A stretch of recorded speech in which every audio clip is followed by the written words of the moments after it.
Hello, everybody, and welcome back to The Scoop on K-State, a show about the K-State journey, featuring insights and stories from K-State leaders and personalities who advance our great university as we work together to lead the nation in next-gen land-grant university. I'm your host, Adam Walker, President and CEO of the K-State Alumni Association. Our guest today is Travis Goepfert, who was named K-State's 7th full-time director of track and field and cross-country just over a year ago. Coach Goepfert has strong Midwestern roots, earning his undergraduate degree from the University of Northern Iowa. When selected by AD Gene Taylor, his resume included a notable personal career as a student athlete, but also more than 22 years of coaching experience. He was a 4-time National Assistant Coach of the Year during 2 stints at Arkansas and was part of 2 NCAA championship teams, 24 top 10 NCAA team finishes, 37 conference team championships, while at Central Missouri, Northern Iowa, Arkansas, and Tennessee. In his first year leading the storied Wildcat track program, 2 athletes earned first-team All-American accolades, 4 more athletes earned second-team honors, and last summer he coached 9 Olympians who competed in the 2024 Paris Games. 2 of which earned medals, Tara Davis-Whittle, competing for Team USA, who claimed the women's gold in the long jump, and Wayne Pinnock, who earned a silver medal for Team Jamaica in the men's long jump.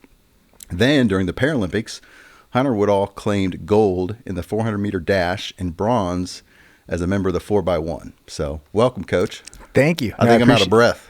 What an intro. I appreciate that introduction, man. 22 years already. It's crazy. I know. I can't believe that. And so, 4-time national coach, assistant coach. That's incredible. So, yeah. You know, I always say Gene does a great job hiring coaches, but I think, he hit a home run in this case. So we really appreciate having you here. I appreciate that. Thanks, Adam. Yeah. So tell us about your personal story in your own words. What brought you to K-State and what it means to follow a legend, Cliff Revelto? Yeah, following a legend is certainly never easy. I think first thing I'd like to say, I have learned a lot from Coach Revelto over the years. You know, I made my first international team in the Thorpe Cup, USA versus Germany decathlon event, and Coach Revelto was the coach of that team. And so the night after the competition, a lot of the athletes went out and hit the town a little bit, and I ended up sitting in the hotel hallway until 4 something in the morning, just talking track and field with Coach Revelto. And I've stayed in touch with him over the years. Some terrific mentorship and helping me learn a lot about the jumps in particular. And I just think he's an unbelievable coach, and I appreciate his mentorship for me. And to follow in his footsteps is certainly not an easy task. That's awesome. So was that when you were at Northern Iowa? Yeah, Okay. It was. So I went to grad school at Central Missouri, and then it was right with my first year at Northern Iowa, and I was coaching and training at the same time and all that. And it was interesting. I'd asked Coach to send me some of his workouts if he wouldn't mind. And a couple weeks later, we get back, and I get this manila envelope about that thick.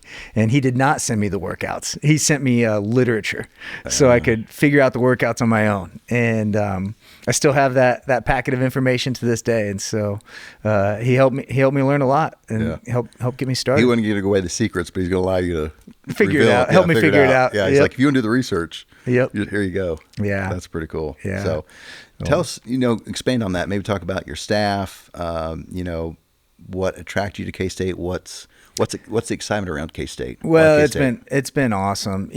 Going back to Northern Iowa days, Coach Kleiman was a football coach at Northern Iowa, and I was an assistant track coach at Northern Iowa, and we hit it off there. Coach Kleiman is a great guy, as everyone here knows, and a salt of the earth type of guy. And he is actually the one that had reached out to me initially when this job was open. And then, he got the party started and then handed it off to Gene Taylor. And, Gene's just been fantastic. And I've had 1,000 different questions for my sport administrator, Kenny Lanou, and he's just been phenomenal. Kenny does a good job. Yeah. And the administration's has been great. So long story short, they recruited us here, my wife and I, Nicole and I, and our family, and then allowed us to recruit a staff here. And I think one of the best track and field coaching staffs in the country. So it's been an incredibly fast journey. I can't believe it's been a year already. But we've hit the ground running, and yeah, we're rocking and rolling and getting ready for year 2. So I was able to travel with you guys to Eugene, Oregon this year, which was awesome. But your staff is tremendous. I mean, you talk about the group of leaders. I mean, what you've been able to put together is pretty incredible. And it's funny you mentioned Coach Kleiman, because Gene told me that. He's like, well, the first time I heard about Travis was from Coach Kleiman. I was like, really? So it's amazing how tied in Gene is and how he's able to recruit, seriously, some of the best coaches in the nation. So it's neat when you find that click, put it together, and it works out. So. Yeah. Well, and to give credit to Gene and a lot of fronts, you look at our coaching staff, you know, all the different programs, and of course the head coaches leading the programs. It's phenomenal. You know, I sit in those head coaches meetings, and admittedly this first year I try to sit back and I try to listen more than I talk, and taking it all in. But there's some great leadership across a lot of different athletic programs here. And it's an unbelievable staff that creates a tremendous atmosphere. And I know that everybody talks about the family atmosphere at K-State, but it's real. And it just echoed to me last fall when I walked into a volleyball game and 3,000 people and rocking. And I'm like, what? This is phenomenal. Yeah. And you know, you go to a lot of different institutions, and there's tremendous support of football and basketball, which is common, and there certainly is that here as well. But it goes across all sports. People show up. Yeah. You know, you go to volleyball game and women's basketball game, baseball game, the end of the year. It's just that passion, that family comes through. It's cool. Yeah. It's a cool thing to be part of. Yeah. You talk about Big 12, talk about what it means to be a Big 12, and then let's talk a little bit on the facilities, because I was a student athlete here on the track team 25 years ago.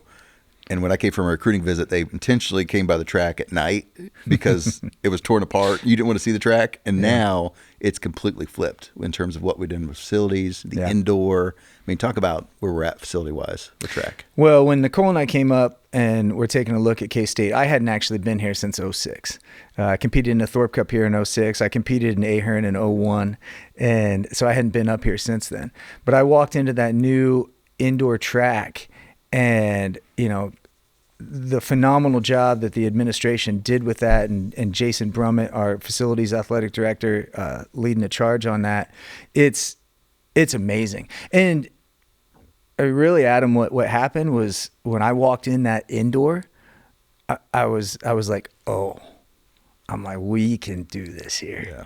We can do this here. And with the track and field facilities, with the indoor track and the way it's been set up and designed and done extremely well, directly adjacent to the outdoor track and directly adjacent to the weight room, and then our athletic dining hall right there in the football stadium. I mean, it's a huge sell for these recruits on all fronts. Oh, yeah. And so we have this unbelievable opportunity here to have some of the best track and field facilities in the entire country.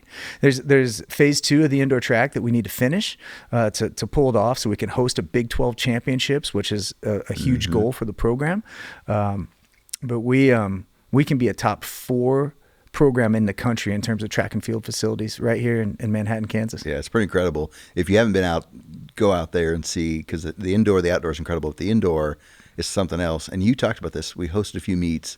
You talked about how many times there were records set and personal bests. I mean, it's a fast track. It's fast track. Yeah. It's a if fast track. people want to come here. Yeah. And we're teeing some stuff up for next year that's really exciting already. Oregon's coming out for a meet. Oklahoma's coming up. I just talked to a couple perennial power SEC schools that I think we might be able to pull off. And so we're going to have some big time track and field that's made for the fans, you know, these shorter time windows. So it's not an all day event, so they can bring your families out and watch a track meet for 2 hours and enjoy the show. Yeah. What's it mean to be a head coach? What's the difference? And you know, you've been a 4-time national assistant, coming as a head coach. Maybe talk about how that's different coming as assistant to a head coach position. What are some things that you're like, I didn't know, or I'm surprised by, or yeah. Well, you know, like? I appreciate the mentorship that I've had along the way. You know, I mentioned Coach Rivelto, but I've been mentored by some other tremendous coaches. And, you know, I worked with Coach Chris Bucknam for a long time and got a lot of autonomy, you know, under him, and a lot of decision-making ability and the power to do that. And so I do feel very confident stepping into this role, and there hasn't been too many things that I haven't seen already, and so I appreciate those experiences along the way, and having the ability to grow as a coach, even as an assistant coach, but to help lead. And I think that's what, being a head coach is just creating structure and leadership for a program. And my take on it is in a very positive environment, because I do truly believe if you're not having fun, it's not worth your time. And so I want these student athletes to enjoy this journey. I want to come in, I want to get after it, I want to win. We all want to win. Work hard, but have fun. It's an infectious too. You can see it with your staff and athletes. Yeah. It builds on itself, that culture. Yeah, absolutely. And I want the staff to enjoy the journey, and then it trickles down, and there's smiles and dancing, man. We say it all the time, smiles and dancing. So. And you hire great people and let them do their job and build upon itself. Yeah. That's pretty cool. Our staff is phenomenal. It was really cool in the hiring process. I accepted this job on a Monday, and it was on the following Sunday, we had our entire staff and all of our families on campus together at the same time. That's wild. It was wild, man. But, yeah. And I mean, you recruited high-level staff all over, right? I mean, that's what's pretty neat too. You were able to bring them here, and they saw the vision. Yep. They saw the potential. I've got some friendly bets with people on who's going to win the first national championship. So no pressure, but I'm expecting a big parade in Aggieville for track one day. So that's the goal. I tell you what, man, we pull it off. I know that this community, this entire state would show up for that. That's for sure. Yep. We're going to plan on it. So speaking about big experiences, let's talk about the Olympic experience and some memories in Paris. So how many athletes again? Had 9 athletes total in Paris. That's incredible. It was wild. 9 athletes. Yeah. Yeah, it was an incredible journey, a roller coaster journey. That one thing that you don't realize when you look at the 3 medals that were won over there, a lot of hard work and blood and sweat and tears that go into that. But it's a roller coaster in that there's highs and there's lows. There was 9 total athletes, and 3 of them medaled, but there were 6 others that expected to medal. Mm-hmm. And so, and you reflect upon that in the time that you're there. It's such a whirlwind, and it's so busy. It's not, you're there to get the job done. Yeah. And what's really cool in hindsight on it is with all the athletes over there, like I'd mentioned, they all expected to medal. But what a great feeling to play to win. Mm-hmm. What a great feeling to put yourself out there. Whether you do it or don't do it, at least you tried. And, for all the athletes that I was fortunate to coach over there, they all tried, man. They put it out there. And to have that feeling at the world's biggest stage, that pinnacle moment, it was cool. Soak it in. It was cool. Yeah. I've been to one Olympics. It was 2012 in London. It was an amazing experience. Just the whole world come together, the big moments. It's really, really something special. So and we're looking forward to 28. It's going to be here before you know it. Yeah, 2028. We have a number of Olympians, training here at K-State with us now, and training through or for 2028. And we're excited about that right here in the U.S. Which is pretty neat to talk about because you'd just taken this job. But you had 9 athletes, and I think that shows, a lot of times athletes stick with their coaches and how much that means. And we've always had high caliber Olympians train here at K-State, but now probably more so with the facilities. Yeah. And so that builds too. You think about high level athletes training here.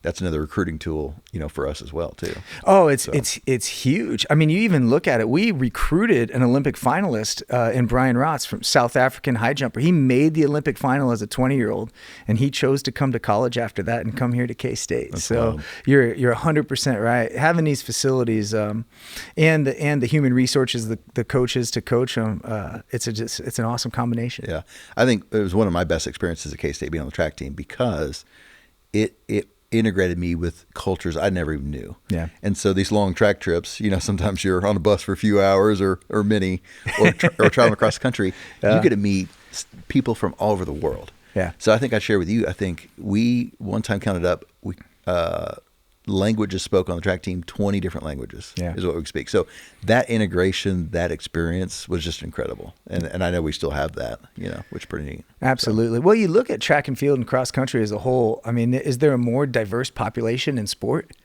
Probably not. It's pretty amazing. Yeah. I mean, you look at throwers and then you look at distance runners and everything in between, men and women. It's an unbelievable sport. And then you look at the diversity, around the world. Mm-hmm. I mean, it's really cool. I think we've done a great job in recruiting this year, the top Kansas talent. Mm-hmm. Like, we have a bunch of state champions, state record holders coming here to K-State from the state of Kansas, and impact people that can make a dent in both the Big 12 and nationally. But then we recruited around the nation, and we've recruited around the world. And it's cool when you have that diversity and you try to bring it together for one common goal, and enjoying the journey along the way, like we had mentioned. But the goal is to win. Like, we're trying to win, at a conference level and a national level. And these kids that are both here returning and the ones that are coming in are excited to be part of something bigger than themselves. And the energy around that, it's like you mentioned earlier, it's contagious right now. It's so unique in track because there's obviously everybody's competing as an individual, but you're all cheering for each other. Sometimes teams, there can be some animosity or whatnot. But in track, everyone's all in together, which is pretty cool. Yeah. So it's really cool, and it's an individual sport, but you try to make it a team sport as much as you can. And we do have some different ways that we do that. But when you're looking at the end of the meet, when it's coming down to the last field event and the triple jump and the last running event and the 4x4, and then the 5Ks right before that, and you got throwers lined up watching the 5K, and you got distance runners lined up watching the triple jump and the 4x4 and cheering for your team. It's fun. It's cool. Yeah. Talk about your personal story. How'd you get into track? Your experience in Northern Iowa. Tell us about that. Yeah. Well, it's really cool for me. Kind of full circle. I've been fortunate to hire one of my mentors in Kip Janvrin. Kip was head coach at Central Missouri for a long time. I think he was there for 34 years, something like that. Well, but Kip, Olympic decathlete himself, in the Sydney Games in 2000, and Kip's 15 years older than me. But his dad was my high school track coach. And, Kip was a legend in my little town of Panora, Iowa. And his dad is a legend of a man and a legend of a coach, and got me started in track. And, my family supported it. My dad, my mom, and my grandma Doris, and the Drake relays and everything around it, small town Iowa, but just a ton of support in track and field from a really young age. Kip was quite an athlete. I remember he actually came here and trained some with Steve Fritz, my coach. Yeah, him and Fritz are good friends. Yeah, late 90s. And I remember Kip, and it's kind of neat that he was competing and now he's coaching here. Yeah, so it's pretty neat. Yeah, it's really cool, and the history of that, and with Fritz back in the day, and Kip, and both the Olympic trials in '96 and 2000, and those two are good friends and have supported each other along the way. And I've personally played some pickup basketball games with Fritz in the early 2000s, and he's a good athlete. He's a pretty good athlete. There's a reason why he's a multi-sport athlete. Yeah, that's for sure. So outside of track, what do you enjoy? I try to get away, do a little running and whatnot. You don't have much time. We were talking about this. You thought you may have some summers. Track's year round. But what do you do when you're able to get home and maybe with the family? I wish I had some hobbies.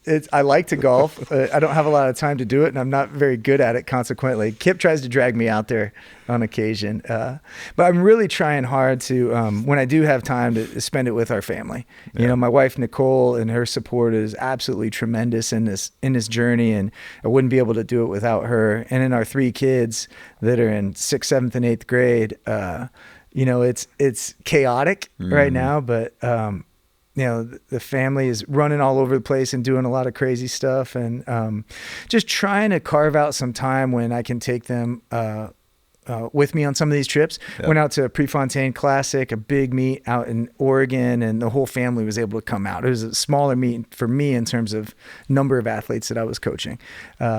So to bring that whole family out, and then we spent a couple days out there on the river afterwards, and just trying to do family time, man. When trying you can my fit hardest. it in. No, I get it. So anything else you'd like to share today?